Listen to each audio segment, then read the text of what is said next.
तो कॉन्फिडेंस बढ़ाने के लिए जो आसपास के स्कूल है ना, स्कूल क्लासेस जो है उनके पास मैं जाता हूँ बच्चों को थोड़ा सा ये करने के लिए। तो मैं जाके वहाँ पे रश्मि रथी सुनाता हूँ, मेरे को आती है थोड़ी थोड़ी, तो मैं वो सुनाता हूँ, छत्रपति शिवाजी महाराज के बारे में सुनाता हूँ।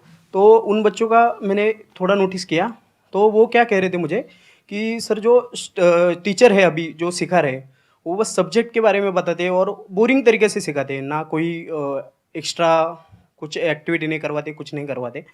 और जब ऐसा कोई एडिशनल गेस्ट आता है जो कुछ एडिशनल सिखाता है तो उनका माइंडसेट थोड़ा चेंज होता है कि सामने वाले टीचर से भी वो वही एक्सपेक्ट करते हैं। तो मुझे कभी कभी लगने लगा है कि मैं जाके गलत कर रहा हूँ या वो टीचर का वो स्टूडेंट का देखने का नज़रिया बदल रहा है, तो वो वहीं से वो एक्सपेक्ट कर रहा है और उनका मन वहीं पे नहीं लग रहा है वो सब्जेक्ट में।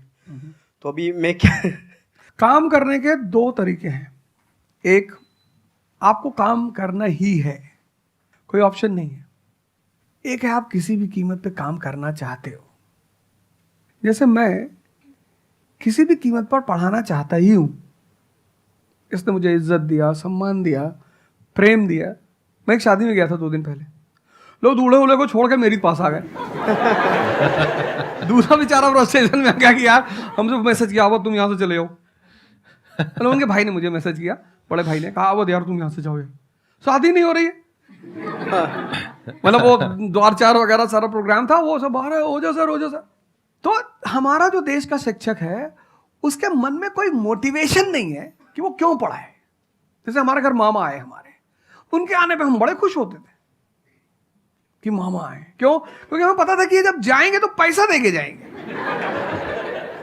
इस देश के शिक्षक को, सरकार को कुछ ऐसा करना चाहिए कि उसके मन में एक मोटिवेशन हो कि 6 बजे का स्कूल है, वो सुबह 4 बजे पहुंच जाए। कुछ ना करे इस देश की सरकार, सिर्फ उनको वीआईपी का दर्जा दे दे। फिर आप देखना, पैसा तो कौन नहीं कमा रहा है, शिक्षक सम्मान चाहता है। तो मैं अपने टीचरों से पुराने मिलता हूं, तो जैसे कहीं मिल गए वो सड़क पे, मैं खड़ा हो गया, रोक दिया सब, हाँ सर, पैर चले, तुरंत ऐसे सीना उन्हें चौड़ा कर लेते हैं कि हमारा बच्चा है जी।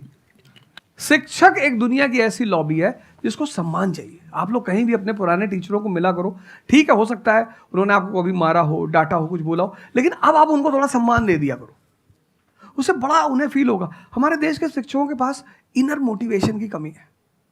कुछ लोग हैं जो इंडिविजुअल मोटिवेटेड रहते हैं, वो करते हैं कई सारे टीचर, लेकिन वो इंडिविजुअल। कुछ लोग होते हैं ना जिनको अपने धर्म का एहसास होता है, उनके लिए वो ड्यूटी नहीं होती, वो धर्म है उनका।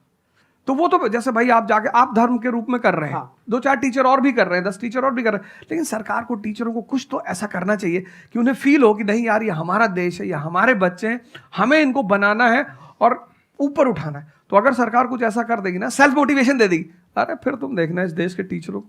सर इसमें आपसे बात करते करते ना मेरे माइंड में एक सॉल्यूशन आ रहा है, क्योंकि एज एन एंटरप्रेन्योर मेरे माइंड में सिस्टम्स एंड प्रोसेसेस घूमते हैं। मतलब मेरे माइंड में ये घूमता है कि कैसे एक प्रॉब्लम है उसको सिस्टम में कन्वर्ट कर दिया जाए, जो कि वो काम अपने आप हो जाए।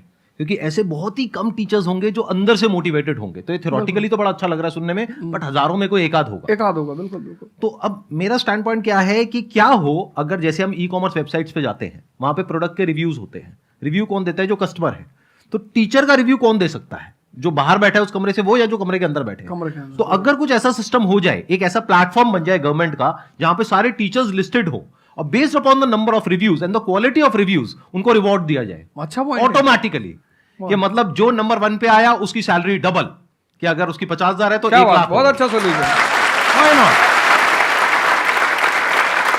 और जिसके इतने रिव्यूज आए, यानी जिसके 4 स्टार या उससे ऊपर आए, उनकी सैलरी सीधा डबल हो गई। तो फिर देखो क्या मजा आता है।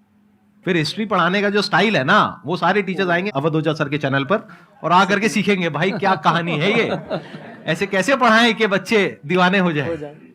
और फिर अपने आप को अपग्रेड करेंगे। नहीं तो अपग्रेड करने की मोटिवेशन कहां है? जैसे एक एंटरप्रेन्योर होता है, उसके पास में तो मोटिवेशन होती है कि अगर मैंने अपने जो भी प्रोडक्ट है, सर्विस है या काम है, उसको अपग्रेड किया तो करते ही मेरे को इमीडिएट रिवॉर्ड मिलेगा। जैसे सेल्स टीम में अगर आप कहीं पर काम करते हो, कितने लोग सेल्स डिपार्टमेंट में है, अलग अलग कंपनी में जो जॉब कर रहे हैं, तो सेल्स में इंसेंटिव का एक सिस्टम होता है। तो वहां पर क्लियर पता होता है कि मैंने ये टारगेट अचीव किया तो ये है। तो एक क्लियर कट टारगेट होना चाहिए which is measurable, not theoretical but actual, objective not subjective. कि ऑब्जेक्टिव एक टारगेट होना चाहिए in terms of numbers which can be calculated, and a transparent system जहां पे स्टूडेंट्स वोट करेंगे और जो टीचर्स जीतेंगे पूरे इंडिया लेवल पे या स्टेट लेवल पे, उनको बुला करके जो हमारे देश के प्रेसिडेंट हैं या प्राइम मिनिस्टर हैं वो आकर के रिवॉर्ड देंगे। Yes sir.